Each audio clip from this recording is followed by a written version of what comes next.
How many games of Yu-Gi-Oh have we all played or witnessed where opponents have done a full combo turn? You then try to push through disruption after disruption, a negate, a Book of Moon of sorts, into a pop or a spin, and everything they can possibly throw at you, including the kitchen sink, and suddenly, with a lonesome floating body left on the board, you manage to drop Typhon, and you spin one, attack the other guy, GG, game set match. Well, those games aren't as common as you think. I've been re-exploring Yugioh.com, a website that scrapes all of the data from Dueling Book and compiles a bunch of statistics for different decks and cards. During its heyday around the COVID period, this website was actually kind of a menace for the community, as you could extract full deck lists, replays, and various forms of data about each user, like for example, their preference for rock, paper, scissors. Ever since, Dueling Book has restricted a lot of the access by adding a security captcha to replays, making it impossible to fully automate this process, but it is still able to gather card win rates by using an API key from Dueling Book, which can still yield anonymized data. Now, the boring computer stuff aside, as of recording today, Superstar Slayer Typhon Sky Crisis is sitting at a 40% win rate. Which, to be fair, if the memes were anything to go by, you'd think this guy had like a 2% win rate. How my Typhon looks at me after I sacrifice him into a full malice board. What do you want me to do? If nobody got me, I know Typhon got me. Can I get a surrender? When I clutch the win despite being the worst player in the squad. Simmer down.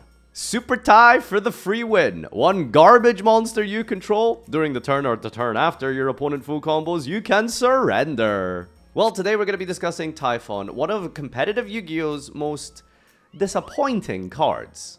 We're going to be looking at this through multiple different angles. First and foremost, we're going to begin with the alternative summoning conditions of Typhon and how this can be extrapolated upon further in other cards and perhaps for the future of the concept of going second. The second thing we'll be talking about is the concept of going second and the problems that Typhon attempted to address and how successful that has been. Number 3, we're going to be looking at win rates and trying to understand statistically, mathematically, what that actually means. And finally, we'll be rounding off with some thoughts and prayers for the future and how this carries us going forward. So if this sounds like the type of video for you and you want to see more in the future, then make sure you subscribe. I do regular discussions like this surrounding game balance, card design, and of course, I have monthly documentaries on the history of Yu-Gi-Oh!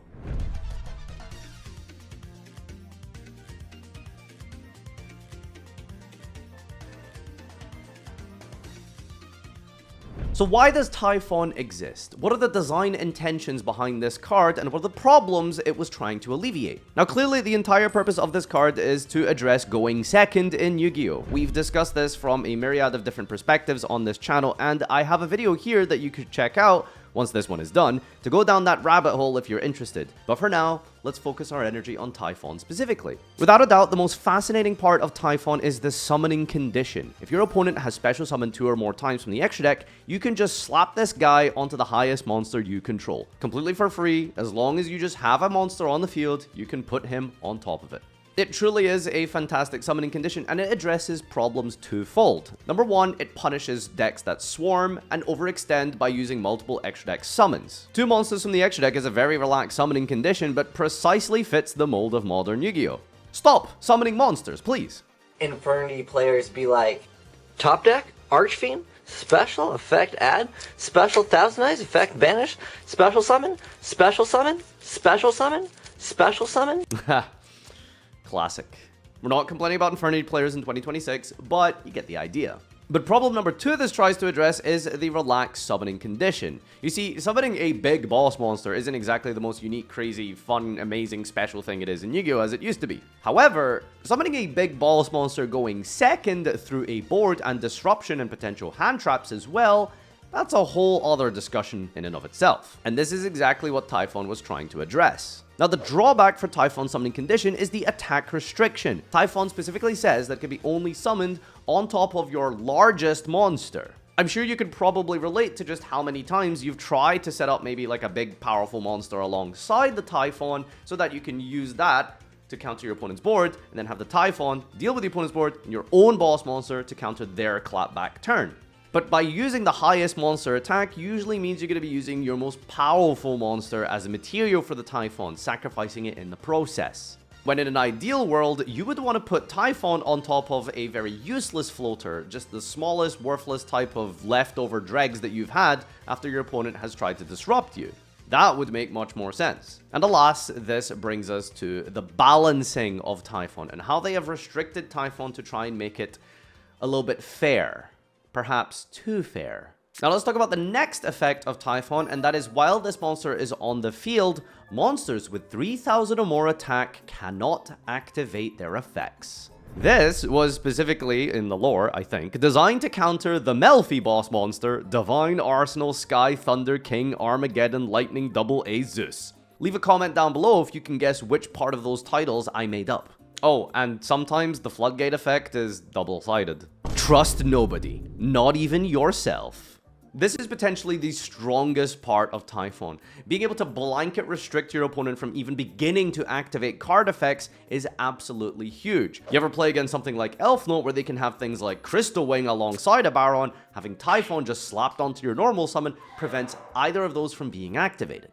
You get to switch off multiple disruptions while clearing them in the process. You use the Typhon to attack over something smaller, and then use the Typhon's effect in main phase 2 to get rid of one of those powerful boss monsters that cannot respond to the Typhon. This, of course, is a very big positive of Typhon, and one of the best aspects of it. And the next effect, of course, is the Ignition effect of Typhon. This allows you to detach a material and return a card your opponent controls back to the hand, usually the extra deck. Not destruction, and also bypassing any sort of graveyard removal as it returns to the hand, and on top of that as well, it does not target. Any sort of protection that your opponent has for their monsters usually can be nullified by Typhon. Combining this with your battle phase, Typhon can easily deal with 2 boss monsters by himself. It was a very common play during Yugioh format to bounce away the detonator and then attack over duo drive. It was a game-winning play if you were able to bait out the field spell Yugioh Cross.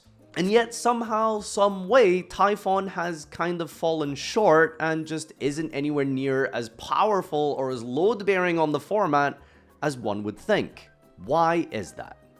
Now for the observant among you, you'll probably remember a very important, maybe slightly relevant restriction, especially in paper play, of Typhon.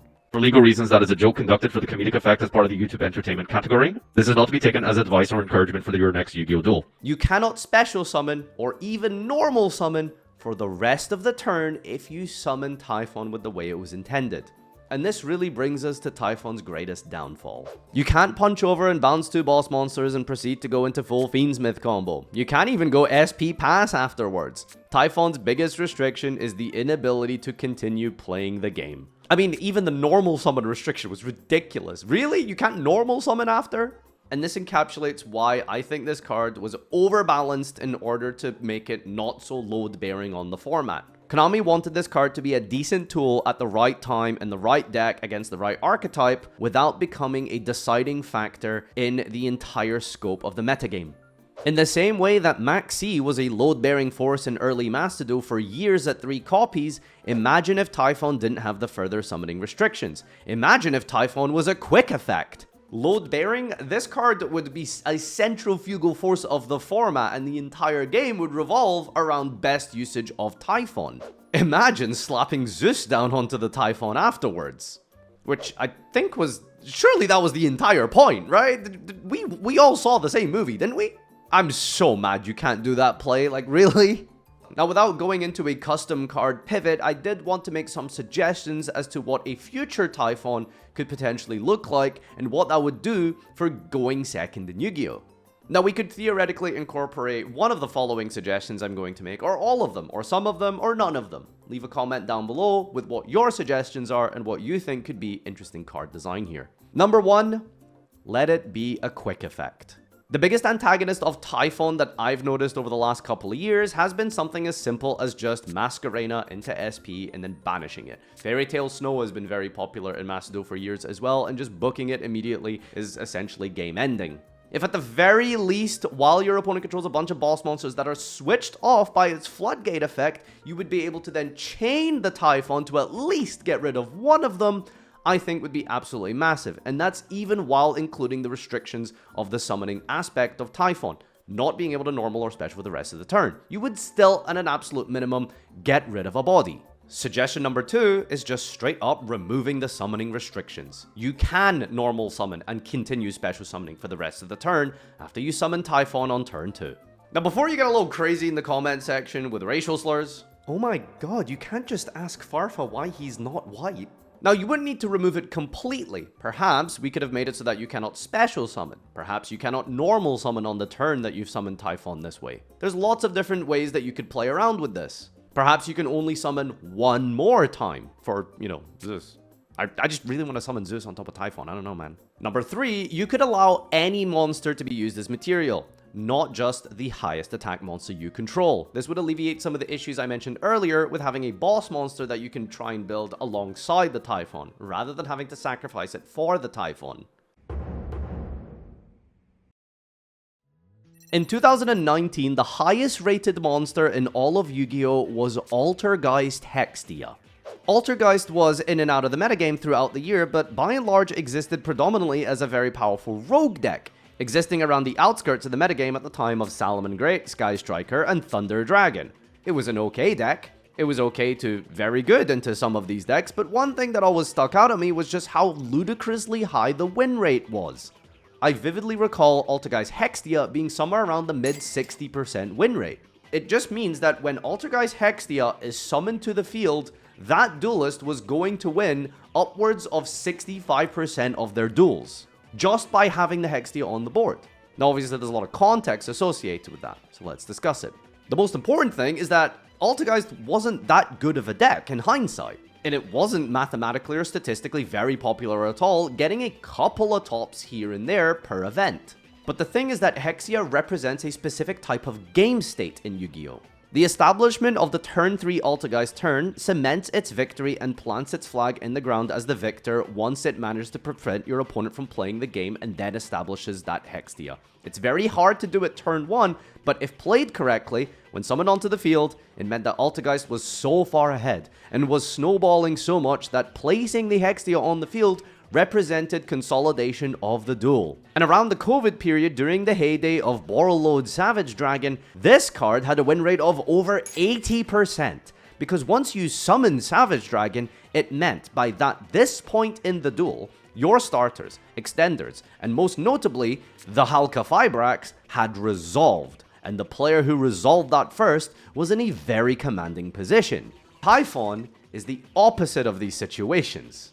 Typhon, more often than not, is summoned as a Hail Mary last-ditch effort to try and do something before the game was always going to be lost anyway.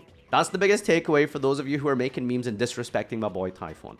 That duel wasn't going to be won regardless, and so a lot of people just slap the Typhon onto the field and just leave at that point. Of course, that is not to say Typhon cannot win games. We know it can win games, and it was an absolute MVP for Quantal during his Mermel Duelist Cup run. And as explained earlier, during Ryziel format, it was exceptionally good, specifically into pure Ryziel. But nowadays, a lot of the time, it is usually just a last-ditch effort for player B.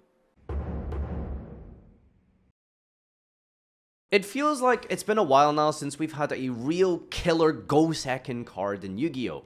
The Mulch armies are probably the best we've had in recent years, but in terms of like an extra deck monster, a board breaker, something designed to truly equalize the playing field rather than preventing a board from being made, it feels like we just aren't really getting them. More hand traps like Fedralis Harmonia, I guess, but that's getting a little bit boring. From Evenly Matched to Zeus to Dark Ruler to Lightning Storm to Forbidden Crown perhaps recently, it's high time we had another crazy equalizing board breaker. From the Megatins in 2019, there was Shifter, Nibiru, and Dark Ruler, and I'm not suggesting we make Shifter too, but this idea that there was this whole new era of thinking when it came to designing Go Second cards, I think would be a great part of a general extra deck toolbox monster that we could have. And as I mentioned earlier in the video, I would love for Konami to experiment with the alternative summoning conditions. Perhaps a Synchro that can just be tuned from the hand if your opponent went into the extra deck twice.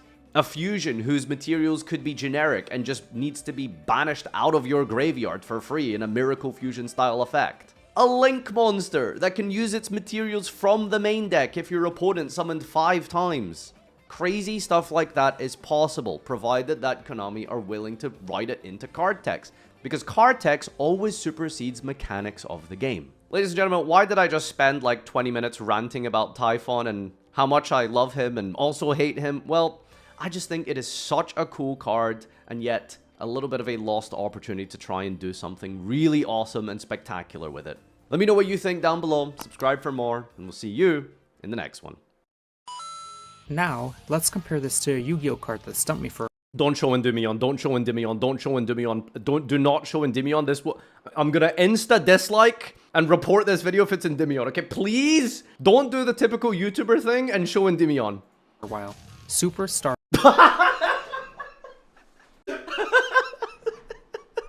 No! No! Slayer Another Typhon. common Typhon L.